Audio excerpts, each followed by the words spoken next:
Bravo au Burkina Faso qui vient encore de poser un geste assez fort pour le continent africain.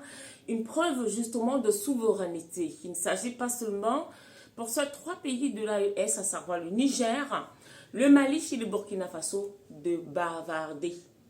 Comme c'est le cas avec plusieurs autres pays, non, nous allons sortir de l'OIF, nous allons sortir du franc CFA, mais ça dure beaucoup, beaucoup.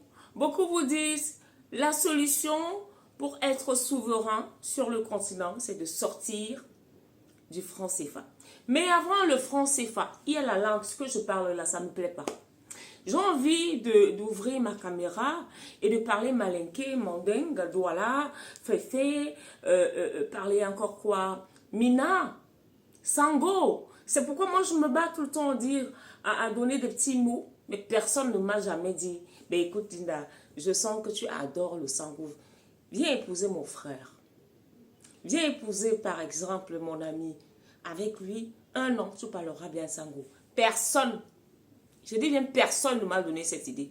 Mais vous voulez la souveraineté africaine, la souveraineté de la langue. Pendant que nous nous exprimons aux langues étrangères, en l'occurrence la France, que nous disons combattre tous les jours. Heureusement que il y a les pays de l'AES. Le Burkina vient encore de faire fort. Francophonie terminée, M. Emmanuel Macron. Désormais, il faudrait que nous, Africains, nous pensions à une langue commune. Tout comme c'est le cas avec la monnaie commune. Et c'est possible. Moi, je porterais beaucoup plus pour les langues du Sud. Tenez le cas au Cameroun.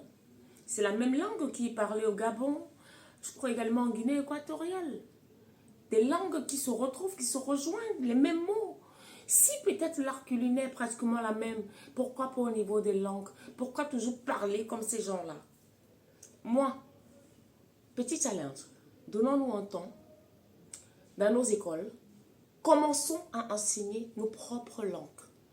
Ils nous ont dit les langues maternelles, non, vernaculaires, non, les langues de chez nous. Apprenons d'abord à dire non à ces mots injurieux qu'ils nous imposent. Ah, j'oubliais, je suis Foot Ndedi, journaliste panafricaniste, passionné de son métier. Vous savez, ce n'est pas que parler de guerre, de pillage, qui est la géopolitique.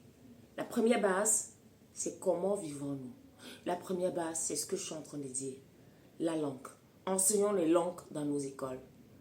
Faisons pas l'école missionnaire, mais allons à l'école du village. Par la suite, on pensera à autre chose. Stay tuned.